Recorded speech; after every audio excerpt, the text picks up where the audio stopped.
Stacy Strong had exactly 12 minutes to make her last delivery of the night, or she'd lose the weekly bonus that was supposed to cover her overdue electric bill. She pushed through the revolving glass doors of the Costas Tower, her yellow delivery jacket squeaking against the polished surface. The lobby was a cathedral of wealth, black marble, gold accents, and silence so thick it felt like judgment. Her sneakers squeaked against the floor, and the sound made her wince. Everything about this place screamed you don't belong here. The concierge, a man in a suit probably worth more than her car, barely glanced at her. He just waved her toward the private elevator with the kind of dismissal reserved for people who use service entrances. Penthouse. Code 7429. Stacy nodded, clutching the insulated bag against her chest. Inside was some overpriced Italian meal she'd never be able to afford. Truffle something. Wagyu whatever. The kind of food people ordered when money was just a number that never ran out. The elevator rose so smoothly she barely felt it move. Just the quiet hum of machinery and her own reflection staring back at her from the mirrored walls. She looked exhausted, hair escaping from under her cap. A smudge of something, sauce maybe, on her jacket collar. She rubbed at it uselessly. 12 minutes. In and out. Smile, hand over the food, leave. The elevator chimed softly, and the doors opened onto a hallway that didn't look like a hallway at all. It looked like something out of a magazine she'd never read. Floor-to-ceiling windows stretched along one side, showcasing the city below like a blanket of fallen stars. The floors were some kind of pale stone, marble probably, that caught the faint glow of recessed lighting. Modern art hung on the walls. The kind that didn't look like anything, but probably cost 6 figures. Stacy stepped out, her breath catching for just a moment. She'd delivered to plenty of expensive buildings before, but this was different. This was power. Old power. The kind that didn't need to announce itself. She found the door at the end of the hall. Sleek. Black. No number because people who lived here didn't need numbers. She knocked. Twice. Professional. Nothing. She waited, shifting the bag in her arms. Knocked again, a little louder this time. Still nothing. Her phone buzzed. A text from her manager. "Where are you?" "Come on," she muttered, knocking one more time. "I don't have time for this." She pressed her ear to the door, listening. Silence. Then something. A sound. Low. Strained. Her stomach tightened. "Not your problem. Leave the food.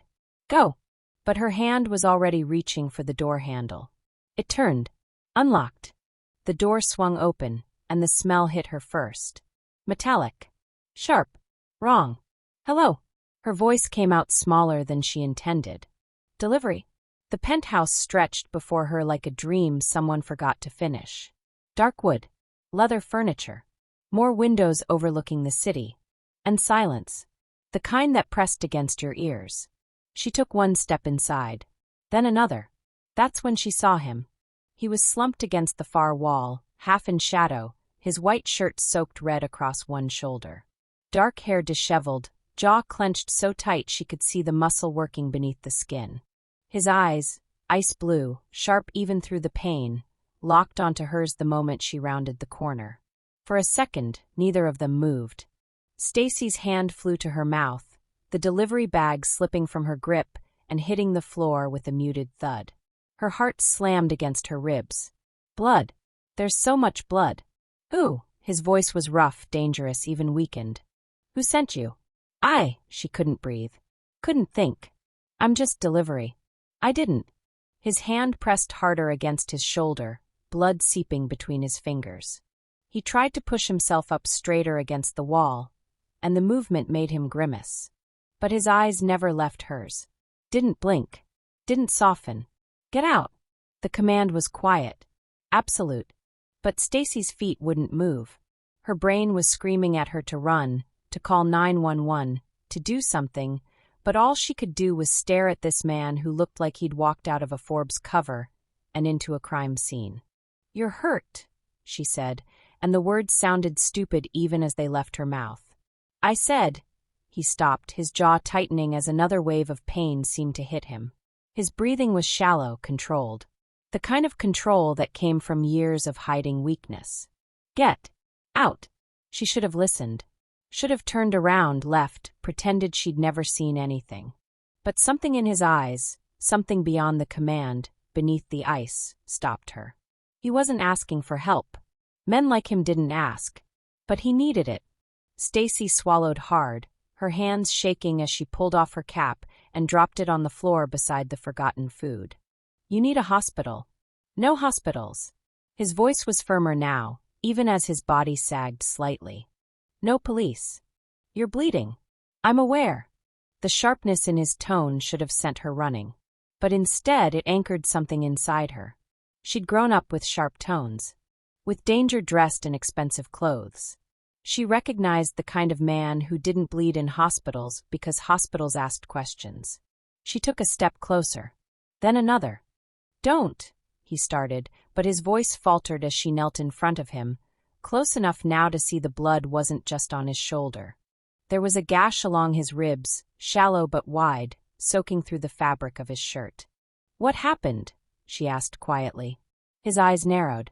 That's not your concern. You're dying on your floor. I'm making it my concern. For the first time, something shifted in his expression. Not softness. Nothing about this man was soft, but something close to surprise. Like he wasn't used to being challenged. Especially not by a girl in a delivery uniform kneeling in his blood. You should be terrified, he said, and it wasn't a threat. It was a warning. I am, she admitted. But you're still bleeding. He stared at her. Really stared. Like he was trying to figure out whether she was brave or stupid. Maybe both. Finally, he exhaled slowly, his shoulders dropping just a fraction. Bathroom. First aid kit. Under the sink. Stacy didn't wait for him to change his mind. She pushed to her feet and moved through the penthouse, her heart still hammering, her hands still shaking. The bathroom was as pristine as the rest of the place. Marble counters, gold fixtures, a mirror that reflected her pale, wide-eyed face back at her. She found the kit. Grabbed it. Ran back. He hadn't moved. Hadn't tried to get up. He just watched her with those unnerving blue eyes as she knelt beside him again and opened the kit with trembling fingers. I don't know what I'm doing, she said honestly. Then we're both in trouble. His voice was dry, almost amused, and it startled a breathless laugh out of her despite everything. She pressed gauze against the worst of the bleeding, and he hissed through his teeth but didn't pull away.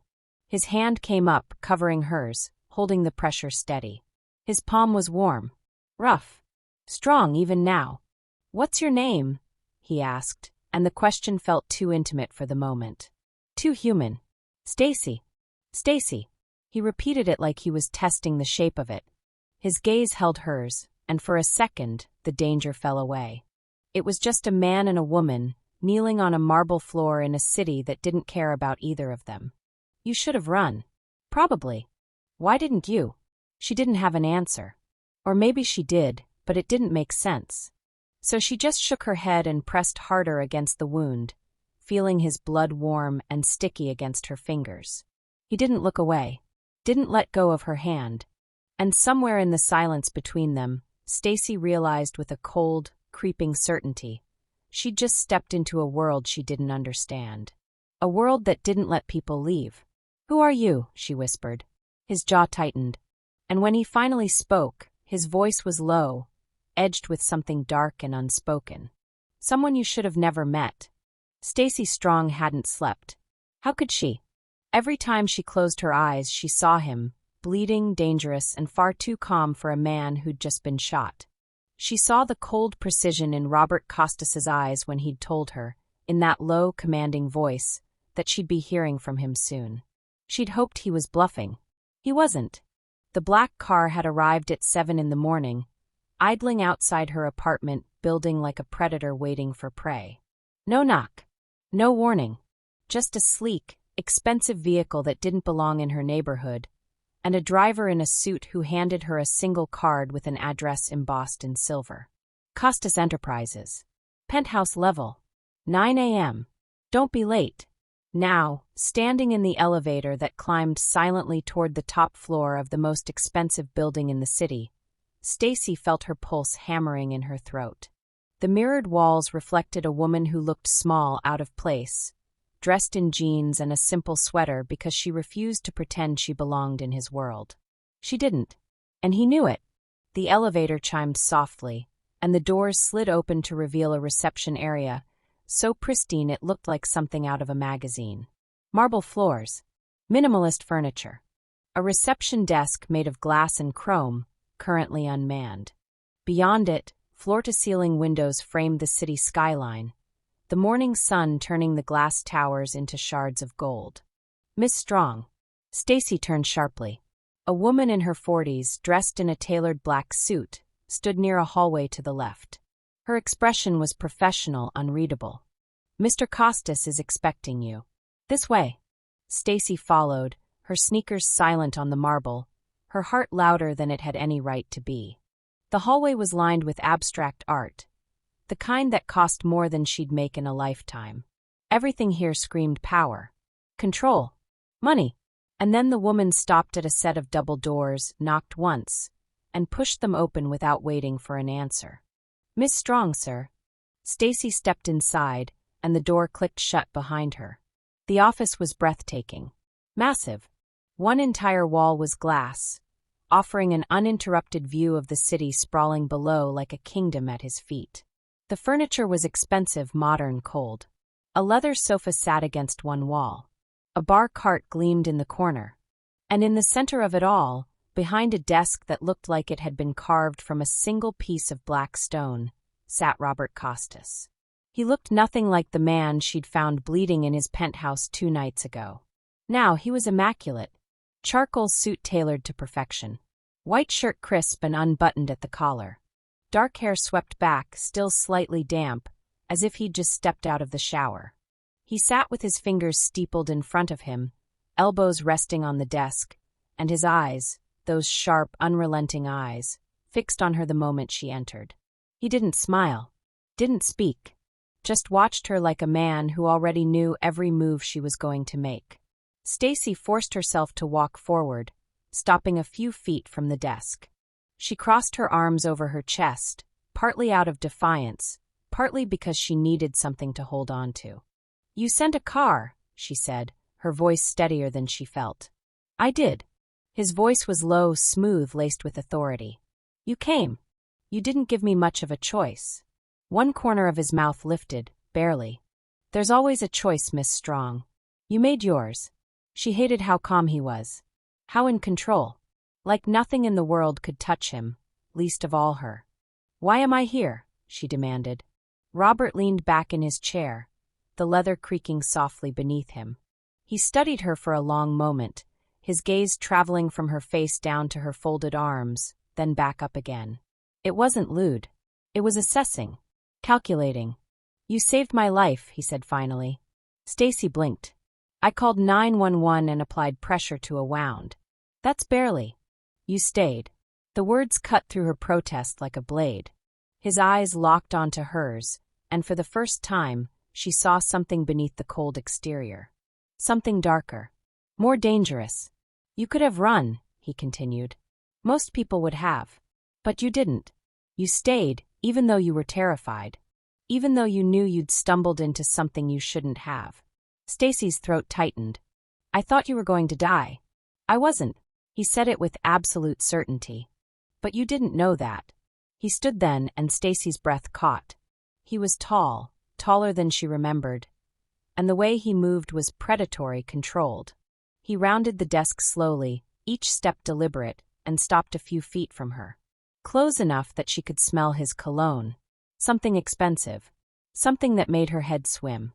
"Unfortunately," he said, his voice dropping lower, "your kindness has put you in a very inconvenient position." Stacy's pulse spiked. "What does that mean?" Robert tilted his head slightly, his gaze never leaving hers. "The men who came for me that night? They didn't come alone. And they didn't come without reason. I don't understand. You don't need to." His tone was sharp now, final. "What you need to understand is that you were seen. The building has cameras. The hallway. The elevator. By now, my enemies know that a delivery girl walked into my penthouse and walked out alive. They'll want to know why. Stacy's stomach dropped. You're saying I'm in danger. I'm saying you're a loose end. The words hit her like a physical blow. She took a step back, her arms falling to her sides. Then go to the police. Tell them what happened. I'll give a statement, The police can't protect you from the kind of people I deal with. His voice was cold, matter of fact. And involving them would only make things worse. For both of us. Stacy stared at him, her mind racing. So what then? You just let me go home and hope for the best. No. The single word hung in the air between them, heavy and absolute. Robert moved past her, walking to the window. He stood with his back to her, hands in his pockets, silhouetted against the morning light. For a moment he said nothing. Then, I'm offering you a deal. Stacy's chest tightened. What kind of deal? He turned, and the light behind him made it impossible to read his expression. You work for me. 6 months. As my personal assistant. She almost laughed. You're joking. I don't joke, Miss Strong. I don't know the first thing about being a personal assistant to someone like you. You'll learn. He took a step toward her. You'll stay close. I'll know where you are at all times. And in exchange, I'll make sure no one touches you. No one even gets close. Stacy's mind reeled. You want to control me. I want to protect you. His eyes narrowed. There's a difference. Is there? The question seemed to catch him off guard. For a moment, something flickered across his face, something almost human. But it was gone just as quickly. 6 months, he repeated. After that, if you're still alive and my enemies have moved on, you're free to go. You walk away. No strings. And if I say no, Robert's jaw tightened. Then you walk out of here right now, and you take your chances.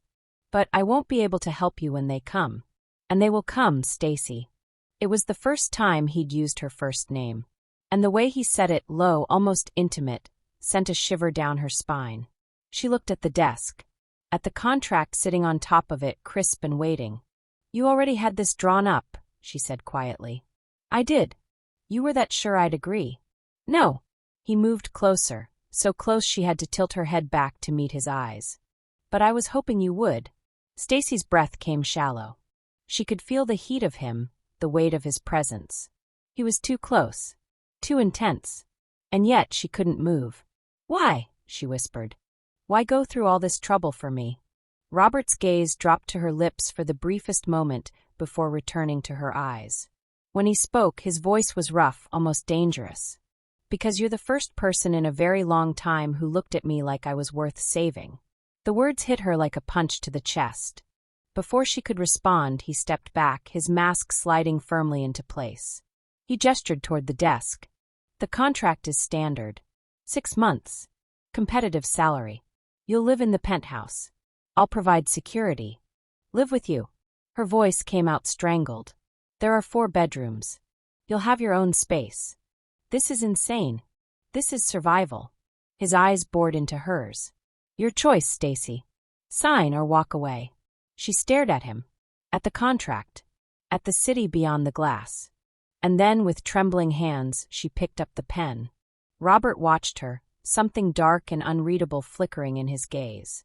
Welcome to my world, Miss Strong, he said softly. And as Stacy signed her name on the dotted line, she couldn't shake the feeling that she'd just made a deal with the devil himself. The first thing Stacy noticed when she woke was the silence. Not the kind of silence she was used to.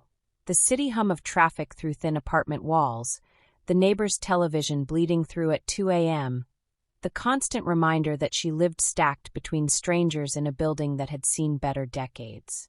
This silence was expensive. Thick. The kind that came with walls designed to keep the world out. She opened her eyes to darkness broken only by the ambient glow of the city filtering through floor-to-ceiling windows. Robert's penthouse. Robert's guest room. Robert's world, where even the sheets felt like they cost more than her monthly rent. 3 days.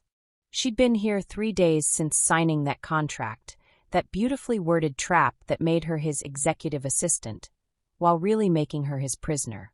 A willing one, maybe, but a prisoner nonetheless. The clock on the nightstand read 2:47 a.m. Stacy sat up, pushing hair from her face. She'd learned quickly that sleep in this place came in fragments. Every creak of the penthouse made her think of that night. The blood on his shirt, the coldness in his eyes when he'd told her she couldn't leave. The men who'd tried to kill him were still out there. And now, according to Robert, they knew about her. She pulled on the silk robe he'd had delivered to her room, because apparently her own clothes weren't suitable for his home, and padded barefoot into the hallway. The penthouse was a study in controlled luxury. Dark wood, leather, steel. Everything precise. Everything calculated. Just like the man who owned it. She should go back to bed. She should stay in her designated space and follow the rules like a good little captive. Instead, she found herself drawn toward the light spilling from beneath the door of his study. Stacy hesitated, her hand hovering near the doorframe. In 3 days she'd barely seen him. He left early, came back late, communicated through Marcus, his head of security, or terse text messages about schedule changes. She was beginning to think the whole personal assistant thing was just another lie. But the door was open, just slightly, and she could see him. Robert sat at his desk, jacket discarded, tie loosened, sleeves rolled to his elbows in a way that shouldn't have been attractive, but absolutely was. A crystal glass of whiskey sat untouched beside his laptop, the amber liquid catching the light from the fireplace burning low across the room. He looked tired. Not the polished, dangerous CEO she'd glimpsed in fragments. Not the man who'd cornered her in his office with that contract and those cold, calculating eyes. He looked human. Before she could stop herself, before her brain could catch up to her body, Stacy knocked softly on the doorframe. Robert's head snapped up, his entire body going rigid. For a fraction of a second, she saw something dangerous flash across his face. The instinct of a man who lived expecting threats. Then he saw her, and something shifted. "Can't sleep?" His voice was rough, exhausted. Stacy shook her head, suddenly feeling foolish standing there in his robe, her hair a mess, no makeup, nothing between them but the truth of 3 a.m. vulnerability. "Me neither." He leaned back in his chair, studying her with those dark eyes that seemed to see too much. "You should be resting." "So should you." A ghost of a smile touched his mouth. "I don't rest. That's not healthy. Neither is getting involved with me, but here we are." The words hung between them, sharp and honest in a way their previous interactions hadn't been. Stacy found herself walking into the study, drawn by something she couldn't name. The fire cast everything in warm amber light, softening the hard edges of the room. Of him. She settled into the oversized leather chair near his desk, tucking her legs beneath her. "What are you working on?" "Damage control." He picked up the whiskey glass, finally taking a drink. "Your presence in my life has complicated things. I didn't ask to be here." "No." His eyes met hers over the rim of the glass. "You didn't. But you are. And now I have to figure out how to keep you alive while my enemies circle like sharks who've smelled blood in the water." There was something raw in his voice, something that made her chest tight. "The men who attacked you," Stacy said carefully. "You never told me who they were." "You don't need to know." "I think I do, actually. Since apparently they want to kill me now, too." Robert was quiet for a long moment, his jaw working like he was grinding through a decision. Then he set down the glass and turned his chair to face her fully. "My father built Costas Industries from nothing," he said, each word measured. "But he didn't do it cleanly. He made deals with people who operate in shadows, protected their money, facilitated their transactions. By the time I was old enough to understand what he'd done, the company was so entangled with organized crime that separating them would have destroyed everything." Stacy's breath caught. "So I've spent the last 5 years trying to cut those ties. Carefully, methodically. But men like that don't let go easily. They see my reforms as betrayal, as weakness." His eyes darkened. "The attack you witnessed was their message. They wanted me to remember what happens when you try to leave their world. But you're not stopping." "No." The word was granite. Final. "I'm not." For the first time, Stacy saw past the cold exterior to the man underneath. A man carrying the weight of his father's sins. A man trying to build something clean from something rotten. A man more alone than anyone should be. My mom died when I was 8, she heard herself say. The words came without permission, pulled out by the rawness between them. Cancer. My dad worked 3 jobs trying to pay the medical bills, but it wasn't enough. He had a heart attack 2 years later. Stress, the doctors said. But I think it was grief. Robert's expression shifted, something almost tender crossing his features. I've been on my own since I was 10, Stacy continued. Foster homes. Group homes. Aging out of the system at 18 with nothing. I learned early that the world doesn't care about people like me. That survival means keeping your head down and not expecting anyone to save you. That's why you're a delivery driver, Robert said quietly. Even though you're clearly smarter than that. It pays the bills. Doesn't require a degree I can't afford. Doesn't ask questions about my past. She met his eyes. And it was safe. Boring. Predictable. Until I delivered to the wrong address at the wrong time. I'm sorry. The apology surprised her. Men like Robert Costas didn't apologize. For what? She asked. For dragging you into this. For putting a target on your back. For, he stopped, his jaw tightening. For not being able to let you go, even though I know I should. The confession hung in the air between them, heavy and dangerous and achingly honest.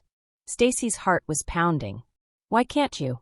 Robert stood, moving around the desk with predatory grace. He stopped in front of her chair, close enough that she had to tilt her head back to meet his eyes. Because you looked at me covered in blood and chose to help instead of run, he said, his voice low and rough. Because you signed that contract knowing exactly what kind of man I am, and you still look at me like I might be capable of something good. Because every instinct I have is screaming at me to push you away, to send you somewhere safe, but the thought of you walking out that door.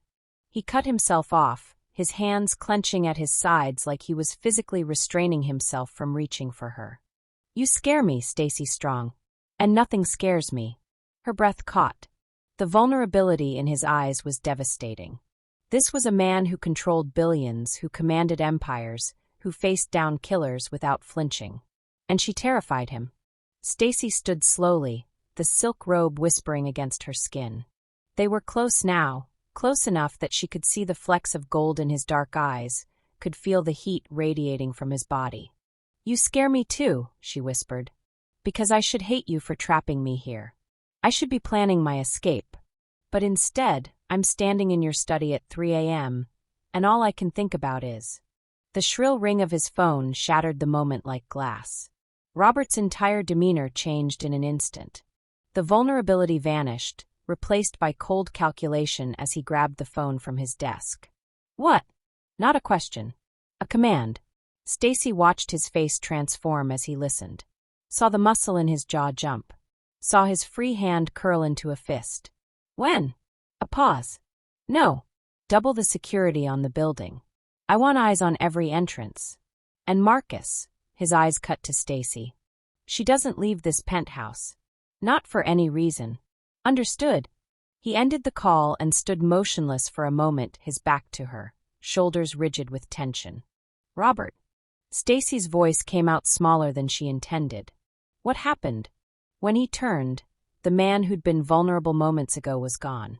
In his place was the CEO. The warrior. The survivor. They found your apartment, he said flatly. Someone broke in 2 hours ago. Tore the place apart looking for something. Or leaving a message. His eyes burned into hers. This isn't a game anymore, Stacy. They know exactly who you are. And they know you matter to me. The words, you matter to me, should have been a comfort. Instead, they felt like a death sentence. Stacy stared at the garment bag hanging on the back of the guest room door like it might bite her. She'd been living in Robert Costas's penthouse for 3 weeks now. 3 weeks of walking on imported marble, sleeping in sheets that cost more than her monthly rent used to, and pretending she wasn't falling for a man who probably had more blood on his hands than she wanted to know about. And now this. You're attending tonight, he'd said that morning, not asked. His voice had carried that particular edge that meant the decision was already made, already final. The annual Costas Foundation Gala. You'll need something appropriate. Appropriate turned out to be a gown that probably cost more than her car. Stacy unzipped the bag slowly, and the dress spilled out like liquid night, black silk that caught the afternoon light streaming through the floor-to-ceiling windows. It was elegant, sophisticated, and so far removed from anything she'd ever worn that touching it felt like trespassing. She'd tried to argue, of course. Told him she didn't belong at whatever high society circus he was dragging her to. But Robert had simply looked at her with those storm-gray eyes that saw too much and said, "You belong where I say you belong." The words shouldn't have sent heat curling through her stomach. They definitely shouldn't have made her knees weak. But they had. Now, standing in front of the full-length mirror in what she'd started thinking of as her room. Though nothing here would ever really be hers, Stacy barely recognized the woman staring back. The dress fit like it had been designed for her body specifically. It probably had been. The neckline plunged just enough to be daring without being scandalous, and the fabric hugged every curve before flowing to the floor in an elegant sweep. She'd pinned her dark hair up, leaving a few loose strands to frame her face, and the stylist Robert had sent earlier had done something magical with makeup that made her green eyes look almost luminous. She looked expensive, untouchable, like she belonged in Robert's world. The lie of it all made her throat tight. "You're thinking too loud." Stacy's breath caught as Robert's reflection appeared behind hers in the mirror. She hadn't heard him enter. He moved with the silence of a predator when he wanted to. And now he stood close enough that she could feel the heat radiating from his body, close enough that his cologne wrapped around her like a claim. He'd changed into a tuxedo that made him look even more devastating than usual. The black fabric emphasized the width of his shoulders, the lean power in his frame, and when her eyes met his in the mirror, the intensity there made her forget how to breathe. "I don't belong there," she said quietly, hating how her voice wavered. "Everyone will know I'm not one of you." Robert's jaw tightened, something dangerous flickering across his features. He stepped closer, not quite touching her, but close enough that she could feel him everywhere. A presence that demanded acknowledgement, commanded submission. His hands hovered near her waist, his fingers almost brushing the silk. "Almost. You think I care what they think?" His voice was low, rough, each word deliberate. "You're with me. That's the only credential that matters." Stacy's pulse hammered in her throat. In the mirror, she watched his eyes track down the line of her spine, saw the muscle in his jaw flex as he fought for control, and felt something molten pool in her belly. This was dangerous. Everything about Robert Costas was dangerous. The violence simmering beneath his expensive suits, the enemies who'd already tried to kill him once, the darkness she could see lurking behind those calculating eyes. But God help her, the danger only made her want him more. "Why are you doing this?" she asked, meeting his gaze in the reflection. "Taking me with you tonight. You could leave me here, keep me hidden like you've been doing." Something shifted in his expression, a crack in the armor he wore so effortlessly. His hands finally made contact, settling on her waist with a possessiveness that stole her breath. The heat of his palms burned through the thin silk, branding her. "Because hiding you implies I'm ashamed of you." His voice dropped lower, became almost a growl. "And I'm not. Every man in that ballroom will look at you tonight and know exactly who you belong to." The words shouldn't have thrilled her. She should be offended by the possessiveness, the assumption of ownership, the caveman mentality of it all. Instead, heat flooded her cheeks and lower, turning her core molten. "I don't belong to anyone," she whispered, but the protest sounded weak even to her own ears. Robert's eyes darkened. He leaned closer, his lips brushing the shell of her ear, and when he spoke, his breath sent shivers racing down her spine. "Keep telling yourself that, Stacy. We both know the truth." The car ride to the venue was torture. Robert sat beside her in the back of the Bentley, his thigh pressed against hers despite the generous space available, his hand resting possessively on her knee. He didn't speak, but she could feel his attention like a physical weight, could sense him watching her in the dim interior lit only by passing streetlights. The Grand Bellamy Hotel rose before them like a monument to excess, all Art Deco elegance and old-money prestige. Valets swarmed the entrance, and the red carpet leading inside was flanked by photographers who called out to arriving guests. Stacy's stomach twisted into knots. "Breathe," Robert murmured, his hand tightening on her knee. "You're more impressive than every woman in there. You just don't know it yet." Before she could respond, her door opened, and Robert was there, offering his hand with the easy grace of a man accustomed to being obeyed. She took it, and the simple contact sent electricity racing up her arm. The ballroom was a study in wealth and power. Crystal chandeliers casting prismatic light across marble floors, champagne flowing like water, and everywhere she looked, beautiful people in designer clothes networking with the casual ruthlessness of sharks circling prey. Every eye turned toward them as they entered. Stacy felt the weight of those stares, felt the curiosity and calculation behind them. Women assessed her with barely concealed jealousy or dismissal. Men looked at her with interest that died the moment they noticed Robert's hand on the small of her back. Costas, a silver-haired man in an impeccable suit, materialized from the crowd, his smile too wide to be genuine. "Good to see you. And who's this lovely creature?" Robert's hand pressed harder against her spine, a warning and a claim. "Stacy Strong. My companion for the evening." The man's eyebrows rose fractionally. "Companion? How modern." His eyes crawled over her in a way that made her skin prickle. "Tell me, Ms. Strong, how does one catch the attention of our city's most eligible bachelor?"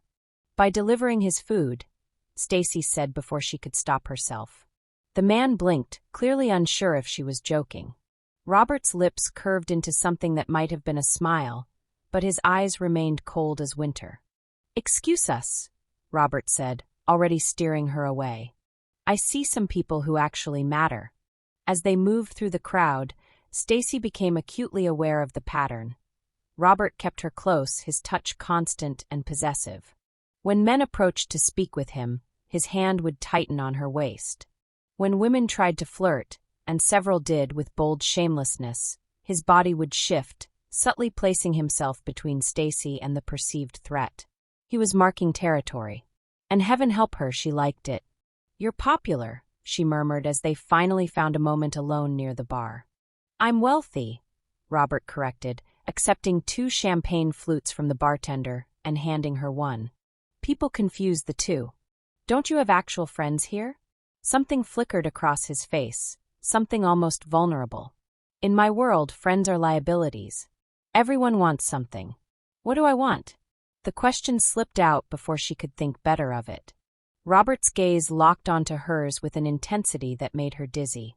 He stepped closer, crowding her against the bar, and the noise of the party seemed to fade until there was only him, only this. "That's what terrifies me," he said quietly. "You don't want anything. You're not impressed by the money, not seduced by the power. You look at me like I'm just a man." "You are just a man," Stacy whispered. "No." His hand came up to cup her jaw, thumb brushing across her cheekbone with devastating gentleness. "I'm a monster who's somehow convinced an angel to stand beside him. And I'll destroy anyone who tries to take you away." Her breath caught. The words should sound insane, possessive and unhealthy, and completely inappropriate. But the raw honesty in his eyes, the vulnerability beneath the threat, made her chest ache. "Robert, dance with me." It wasn't a question. He led her onto the floor as a slow jazz number began, pulling her into his arms with a confidence that suggested he'd been holding her forever. His hand splayed across the small of her back, burning through silk, while the other captured hers against his chest. They moved together like they'd been made for it, and Stacy forgot about the watching eyes, forgot about the danger, forgot about everything except the man holding her like she was something precious and breakable and worth protecting. "Everyone's staring," she murmured. "Let them." Robert's voice was rough velvet against her ear. "Let them all see that you're mine." "I'm not." He spun her suddenly, pulling her back against his chest, his lips brushing her temple. "Yes, you are. You've been mine since the moment you walked into my penthouse and refused to run. You just haven't admitted it yet." The song ended too soon. Or maybe not soon enough. Stacy wasn't sure anymore. Her heart was racing, her body alive with want, and when Robert's hand slid to her hip with unmistakable intent, she didn't pull away. "Mr. Costas." The voice cut through the moment like a blade. Robert's entire body went rigid, and when Stacy turned, she saw a man approaching, tall, elegant, with cold blue eyes and a smile that didn't reach them. Victor. Robert's voice had gone flat, emotionless. Dangerous. Victor's gaze slid to Stacy, and something predatory flickered in his expression. You've been holding out on us. I didn't know you were seeing anyone. There's a lot you don't know about me, Volkov. The last name came out like a curse. The tension between them was suffocating. Stacy didn't understand what was happening, but she felt Robert's hand tighten on her hip, felt the violence humming beneath his skin. Victor smiled wider. Perhaps we should remedy that. I'm having a private gathering next week. You should come. Bring your girlfriend. We're busy. Are you? Victor's eyes fixed on Stacy again, and she fought the urge to step back. What a shame. I would have enjoyed getting to know her better. The threat was subtle but unmistakable. Robert moved so fast Stacy barely processed it. One moment he was beside her, the next he had Victor by the collar, his face inches from the other man's, his voice dropping to a lethal whisper that somehow carried anyway. If you so much as look at her again, I'll bury you where no one will ever find the body. Are we clear? Victor's smile never wavered, but something dark flashed in his eyes. Crystal. Robert released him with a shove, turning back to Stacy and taking her arm. We're leaving. He didn't give her time to protest, just guided her through the crowd with barely controlled violence radiating from every line of his body. They'd barely made it to the lobby when Stacy dug in her heels, forcing him to stop. Who is that? She demanded. Robert's jaw worked. Competition. That's not an answer. It's the only one you're getting. He pulled her close, and the fury in his eyes warred with something that looked terrifyingly like fear. I shouldn't have brought you here. I shouldn't have made you visible. This was a mistake. Robert. His mouth crashed down on hers. The kiss was desperate, claiming, possessive. Everything she'd been trying not to want, and everything she needed all at once. His hands tangled in her hair, ruining the careful styling, while his body pressed her back against the marble wall. She tasted champagne and darkness and hunger, felt his heart racing against her palm when she pressed her hand to his chest. When he finally pulled back, they were both breathing hard, and his eyes held something wild and uncontrolled. You're mine, he said, and it sounded like a vow and a threat and a prayer all wrapped together. Whatever happens next, whatever comes for us, remember that. You're mine, Stacy Strong. She should argue. Should push him away. Should run from this dangerous, possessive man who'd just threatened someone in the middle of a charity gala. Instead, she heard herself whisper, yours. The word hung between them like a detonation. And in the shadows across the lobby, someone watched them with cold, calculating eyes already making plans.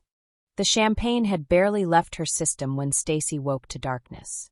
Not the soft darkness of Robert's penthouse bedroom, where city lights filtered through floor-to-ceiling windows and his arms stayed draped protectively across her waist even in sleep. This was different, complete, suffocating, the kind of darkness that meant she was somewhere she shouldn't be. Her head throbbed. The last thing she remembered was leaving Robert's charity gala early, feeling overwhelmed by the stares, the whispers, the weight of being introduced as Robert Costas's companion to people who owned more than her entire neighborhood. She'd told him she needed air, just 5 minutes alone in the garden. He'd hesitated, jaw tight, but finally nodded. He'd been watching her all night, like she might disappear if he blinked. She wished now that he hadn't let her go. Stacy's wrists burned. Rope. Her hands were bound behind her back, tied to something cold and metal, a pipe maybe. She was sitting on concrete, her designer gown from the gala, now torn at the hem and filthy. The smell hit her next, mildew, rust, and something chemical that made her eyes water. A warehouse. Abandoned, judging by the echo when she shifted her weight. Don't panic. Don't scream. Think. But her heart was already racing, her breath coming too fast. She'd watched enough crime shows to know that panicking got you killed. Staying calm kept you alive long enough to be found. If Robert even knows where to look. A door creaked open somewhere to her left. Footsteps, multiple sets, approaching slowly, deliberately. They wanted her to hear them coming. Wanted her afraid. She lifted her chin and forced her expression into something harder than the terror clawing up her throat. A flashlight beam hit her face, blinding. She turned away, blinking hard. Well, well. The voice was male, mid-40s maybe, with an accent she couldn't quite place. European. She's awake. Good. I was worried Dmitri hit you too hard. Where am I? Stacy's voice came out steadier than she felt. Small victory. The flashlight lowered slightly, and she could finally make out shapes. 3 men, all in dark clothing, all watching her like she was a problem they hadn't decided how to solve yet. The one who'd spoken stepped closer. He was tall, lean, with silver threading through his dark hair and eyes that held no warmth whatsoever. You don't need to know where you are, Miss Strong. You only need to know why you're here. Let me guess, she said, fighting to keep her voice from shaking. Robert. The man smiled, but it didn't reach his eyes. Smart girl. Though not smart enough to stay away from him, it seems. That dress must have cost more than you made in a year delivering food. Tell me, was it worth it? Being Robert Costas's little plaything.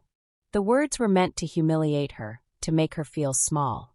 A month ago they might have worked. But that was before Robert had looked at her like she was the only person in a room full of Manhattan's elite. Before he'd whispered against her skin that she was more real than anyone he'd ever known. If you're trying to get to him through me, Stacy said quietly, you're making a mistake. He'll come for me. And when he does, we'll be ready.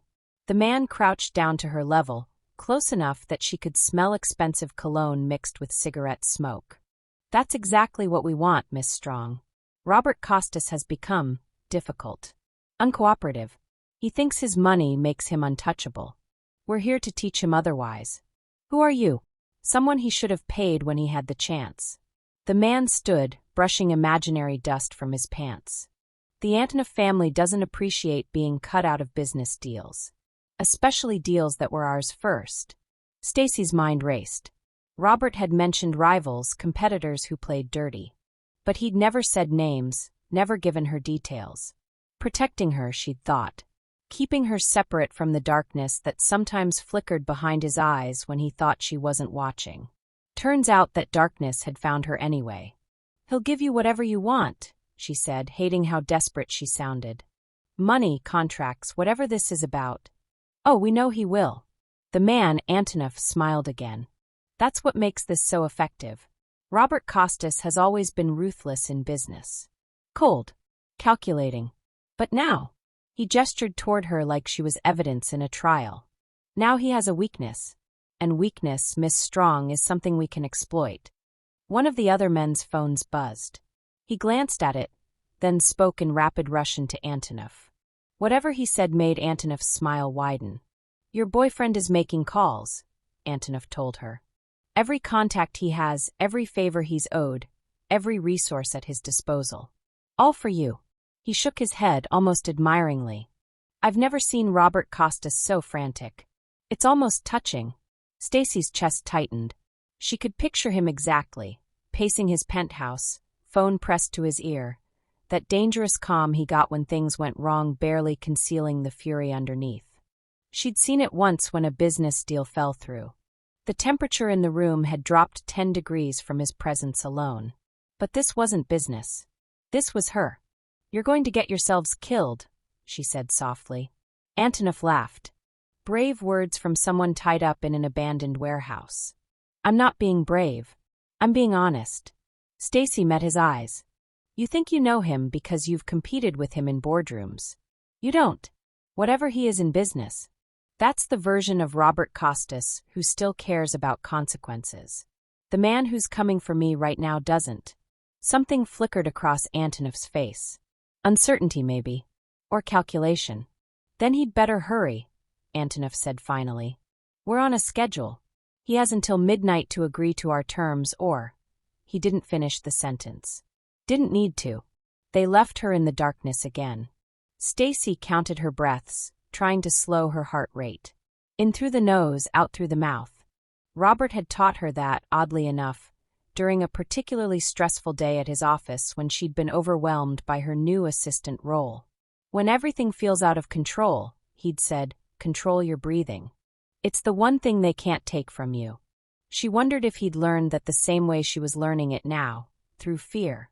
Time moved strangely in the dark. Could have been 20 minutes or 2 hours when she heard it. The distant sound of vehicles approaching. Multiple engines. Car doors slamming. Then shouting. In Russian and English both.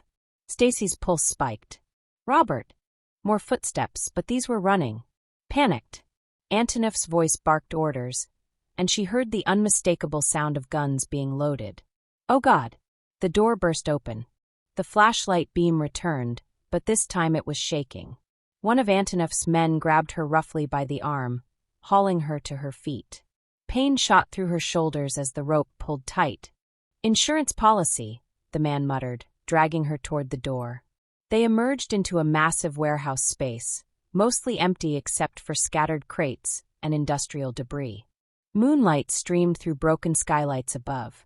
And there, by the main entrance, was a sight that made her breath catch. Robert Costas stood in a pool of light, surrounded by at least a dozen men in dark suits. Not security guards. These were something else entirely, precise, military in their bearing, weapons visible but held with professional calm. But Stacy only saw Robert. His suit was the same one he'd worn to the gala, but his tie was gone, collar open, hair disheveled like he'd been running his hands through it. Even from across the warehouse, she could see the tension in every line of his body. His face was a mask of controlled fury, but his eyes found hers and the mask cracked.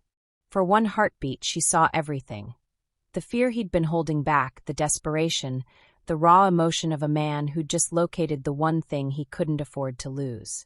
Then the mask snapped back into place, and Robert Costas became something terrifying. Let her go.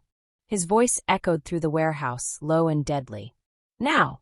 Antonov stepped forward, gun drawn, using Stacy as a shield. She could feel the cold metal pressed against her temple. I don't think so. Not until we come to an agreement. You don't want to do this. Robert's voice was eerily calm. Whatever you think you'll gain, whatever point you're trying to make, it's not worth what happens next. Big words from someone in no position to. I've already transferred $15 million to your offshore account. Robert cut him off. The property deed for the Brooklyn development is being messengered to your lawyer as we speak. You'll have controlling interest in the shipping contracts by morning. He took one step forward. That's what you wanted, yes? Money and territory? Antonov hesitated. That's yes. Then you have it. Now let her go. How do I know you won't retaliate? Robert's smile was the most frightening thing Stacy had ever seen. You don't. But you let her go right now, and maybe I'll let you leave this warehouse breathing. Maybe I'll honor our deal. Maybe I'll let you think you won. Another step. Or you can keep that gun to her head, and I'll show you exactly what happens to people who touch what's mine. The silence stretched. Stacy could hear her own heartbeat, could feel Antonov's hand shaking slightly against her shoulder. You're bluffing, Antonov said, but his voice wavered. Am I? Robert's eyes never left Stacy's face. Do I look like I'm bluffing? He didn't. He looked like a man who'd already calculated every possible outcome and accepted the cost of all of them. Like someone who'd burn the entire city down if that's what it took. Antonov must have seen it too, because the gun slowly lowered. Untie her, he ordered one of his men. The ropes fell away. Stacy's legs nearly buckled, but she forced herself to stay upright, to walk steadily across that warehouse floor toward Robert. Each step felt like miles. She didn't run, didn't stumble, didn't give them the satisfaction of seeing her break. The moment she was within reach, Robert's hand closed around her wrist, pulling her behind him in one smooth motion. His body became a wall between her and Antonov, and she felt his other hand reach back, fingers tangling with hers. Holding on like he'd never let go again. The deal stands, Robert said, his voice returning to that dangerous calm. But if you ever come near her again, if I even hear you've mentioned her name, the deal is void and you'll disappear. Not your business. Not your assets. You. Do we understand each other? Antonov nodded stiffly. Robert turned, keeping Stacy close, and walked toward the exit.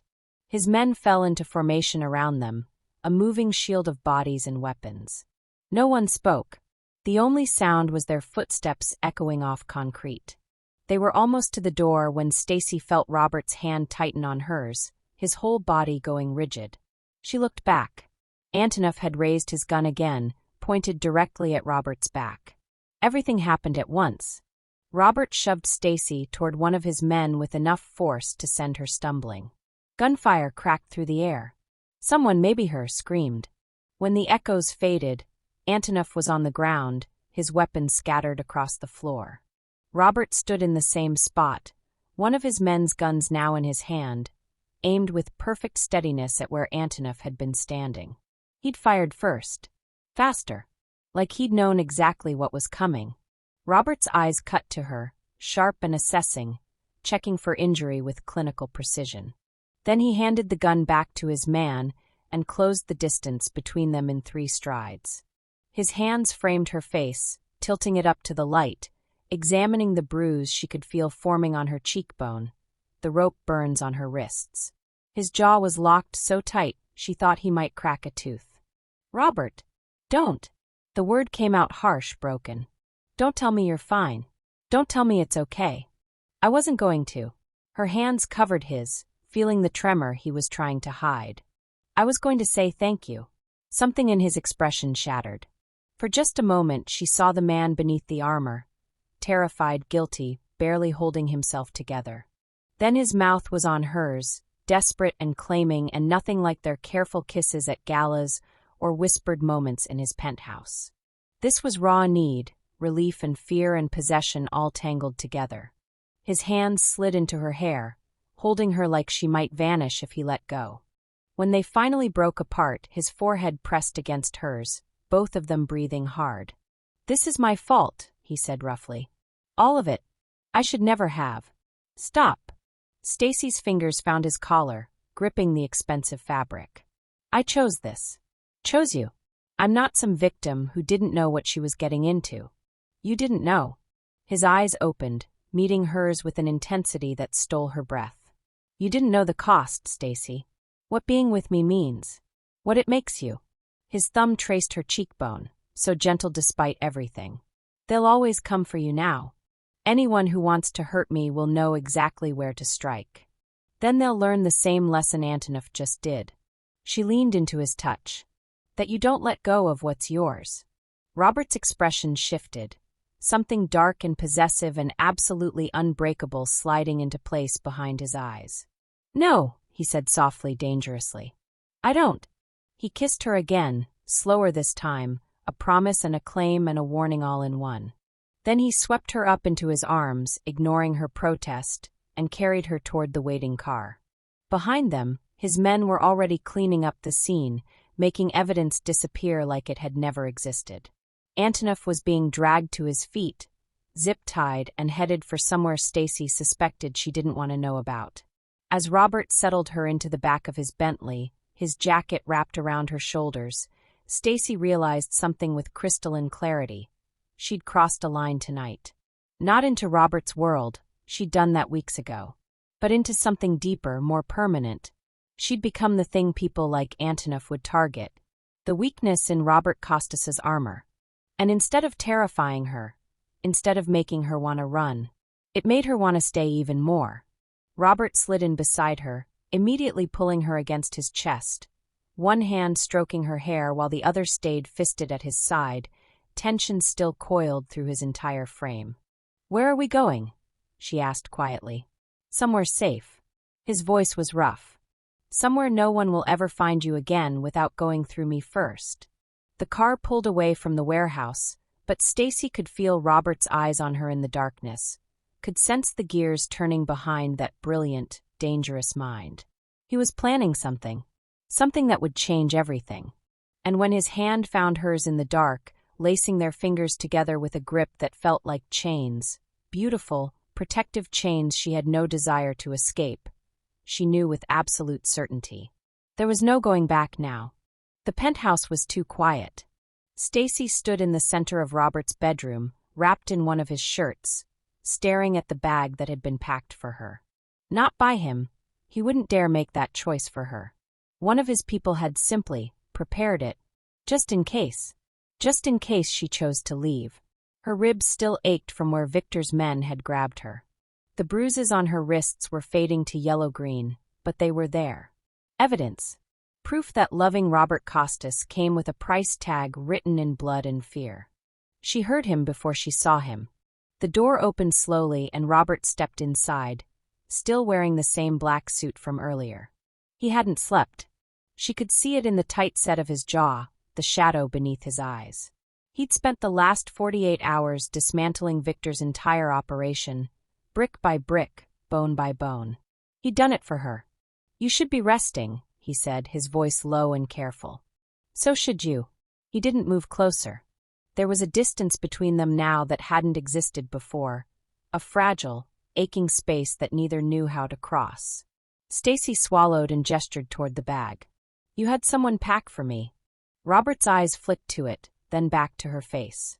"I won't keep you here, Stacy. Not like this. Not if you don't want to stay." "And if I do want to stay?" she asked, her voice barely above a whisper. "What then, Robert? Another kidnapping? Another enemy who wants to hurt you by hurting me?" His hands curled into fists at his sides. "I've taken care of Victor. His organization is gone. The people who came after you are dead," she finished for him. "I know. You killed them." She wasn't asking. She'd seen it in his eyes when he'd pulled her out of that warehouse. She'd seen the blood on his hands, literal and metaphorical, and she hadn't flinched. Maybe that made her just as dangerous as him. Robert stepped closer, slowly, like she was something wild that might bolt. "I would do it again. 1,000 times over. Anyone who touches you, anyone who even thinks about hurting you." His voice cracked just slightly. "I can't let that stand, Stacy. I won't. I know." She reached up, touching the bruise on her cheek, the one that was finally starting to fade. "But that's the problem, isn't it? You can't protect me from everything. Not really. Not in your world. Then I'll leave it." The words hung between them like a gunshot. Stacy's breath caught. "What?"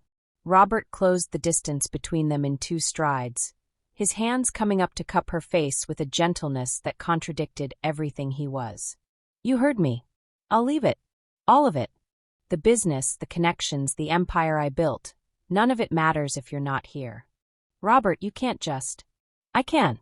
His thumb traced the line of her jaw, his dark eyes searching hers with an intensity that made her chest ache. "I spent my entire life building walls, Stacy. Power. Control. I thought that's what would keep me safe. Keep me whole.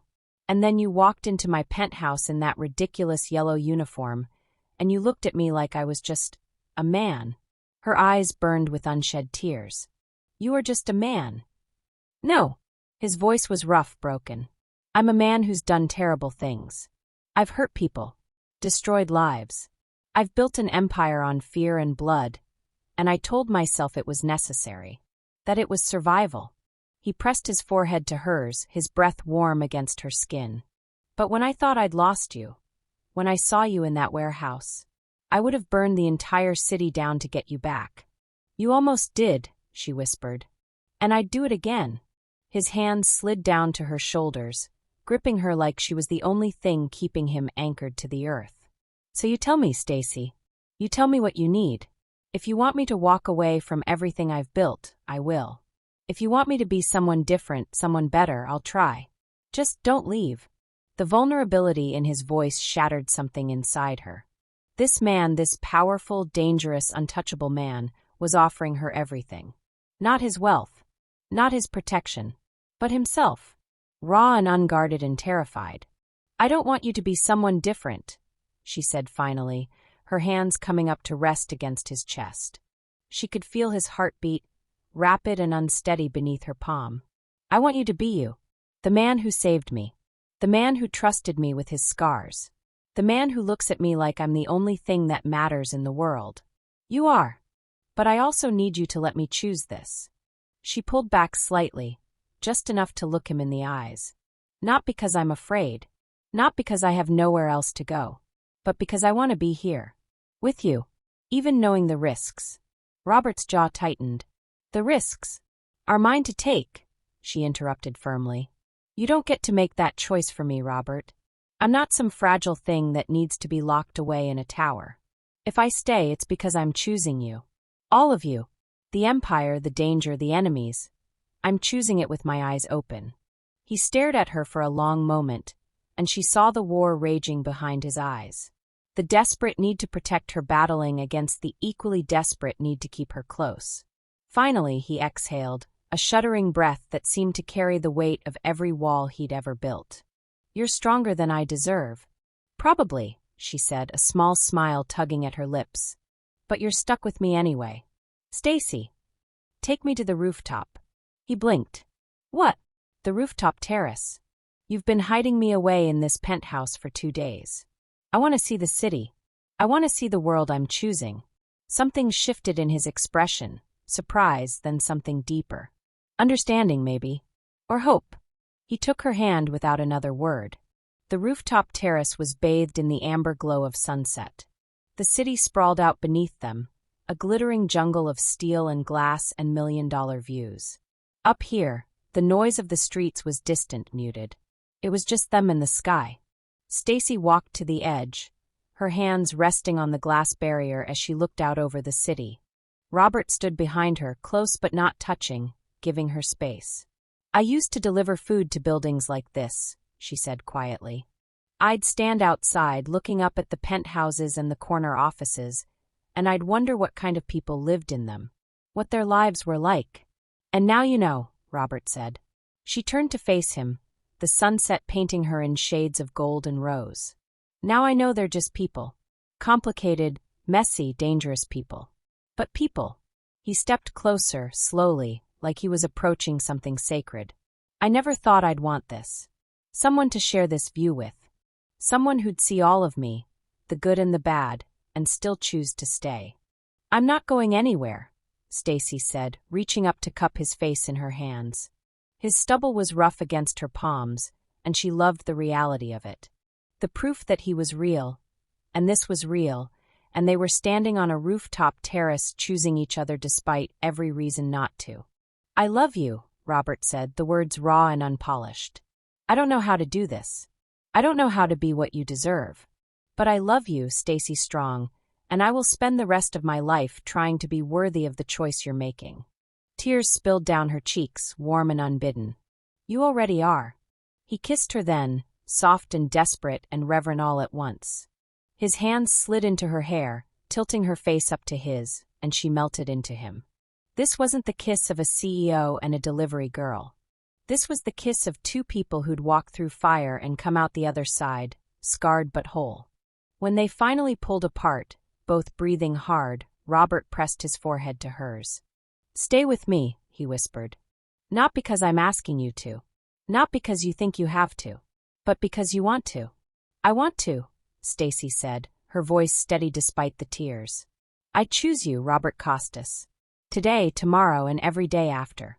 I choose us. He pulled her close, wrapping his arms around her like he was afraid she might disappear. And as the sun set over the city, they'd both learned to navigate. Her from the streets below, him from the towers above, they stood together. Two people from different worlds. One choice. One future. And for the first time in Robert Costas's carefully controlled life, he believed in something more powerful than empire or power or fear. He believed in love. Drop a comment and tell us, would you have stayed? What would you have chosen? Let us know where you're watching from. And don't forget to subscribe so you never miss the next story. Your girl Stacy chose her dangerous billionaire. Now it's time to see what happens next. Hit that subscribe button now.